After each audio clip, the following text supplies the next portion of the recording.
Does that make sense at all? Yeah, It does. It's going to be fleshed out. Something about rape just loses the crowd. Huh? I think that's it. I think that's all I got. Scott, you ready? Ready. All right, guys. You guys ready for a great mic, huh? Yeah! Give it up for Scott.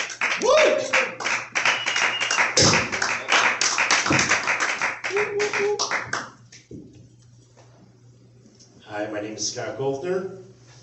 Just recently turned 65, and I decided this is what I wanted to do. I've always wanted to tell jokes in front of a live audience. Jokes that my family just said are just not funny. Fucking family. Or does the whispering.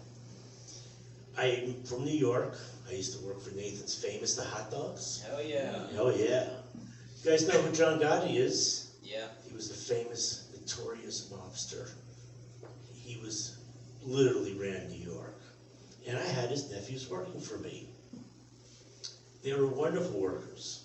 They showed up on time. They took care of my guests. Even when they weighed the pot on my meat scale, before we opened, they cleaned it to perfection. Come on, the mafia, they know how to get rid of forensic evidence. But at night, they robbed homes. And in the morning, they came back to work right on time. 2 bags in their hands. One had the rings. The other bag had the stones they took out from the rings. And I would have to say to them, hey guys, good job. Your uncle would be so proud of you. I mean, what was they gonna say? I didn't want to end up as one of the Nathan hot dogs. Let's talk about West Coast. I'm always in the wrong place at the wrong time. I used to be an exterminator out here for the guy with the little hammer. And I was told to go to this house up in Benedict Canyon. They said it's gonna be, the gate's gonna be open, it's gonna have a white fence, dog's gonna be inside, just do the treatment and leave. Don't knock on the door. All right. So I go up to the house, I find it, there's no number, dog's barking inside, I treat the outside, leave the receipt on the door, say, hey, what could go wrong? I did a perfect job. Get a call on the radio, because we didn't have cell phones back then. Yeah, I am old. And I'm told that I sprayed the wrong house. I go, excuse me? They go, you sprayed the wrong house. The grandson of the owner called and said his grandmother's could die from the chemicals. So I go back up there, see what I did wrong. Old lady comes out of the house, she's walking her dog. I said, hi, I'm so sorry that I sprayed your house. And she was one of the nicest ladies I ever met. I asked her, so what did you do for your career? She says, I wrote a book about myself. I go, well, what is that? I was the daughter of a mafia. There we go, the theme starts, continues.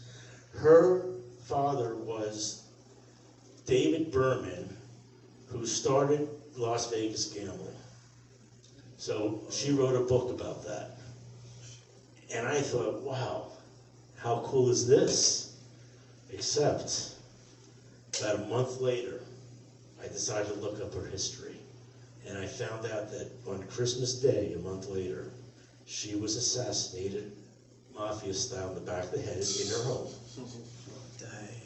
Then I discovered about a week ago who did it. Robert Durst. We all know who Robert Durst is? Wow.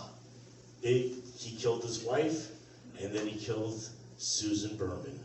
And you look her up, she's real. There's other things that I've experienced out here. I was talking about some of the celebrities. I used to have the Hollywood Hills, I had Paramount Pictures, and I used to go to the celebrities' homes, so I knew the original Hollywood. I knew the Charlton Hestons, I knew Gregory Peck. I knew them all as people, not as actors. One experience I had, though, I used to go to Billy Idol's house, and at the time, his wife was very much pregnant. And I would talk to Bill. He says, listen, Pam wants to talk to you. She's out by the pool. She has a question to ask you. So I said, okay. So I go outside, and there she is laying, getting suntan, totally nude. So how do you talk to a Billy Idol's wife? wife, pregnant, naked, and you're trying to look into her eyes and try not to think about how ugly pregnant people look. I'm sorry. It's not a pretty sight, and you're trying to be cordial. And now I have that nightmare for the rest of my life. I had other celebrities also. I had Sherman Hemsley, I had Weird Al, so I knew them all. But the one person that really made an impact for me of wanting to do this tonight was Richard Lewis. Used to go to his house. He had a mean old neighbor. We used to just rank on her. We had so much fun with her. And finally he says to me, Scott, tell me a joke. And I couldn't because I was young, low self-esteem, married. And he just says straight out, stick to your day job. Richard, this one's for you. I thank God I didn't listen to you, but you did give me the incentive to prove you wrong. And I thank you guys for coming and listening to me. All right.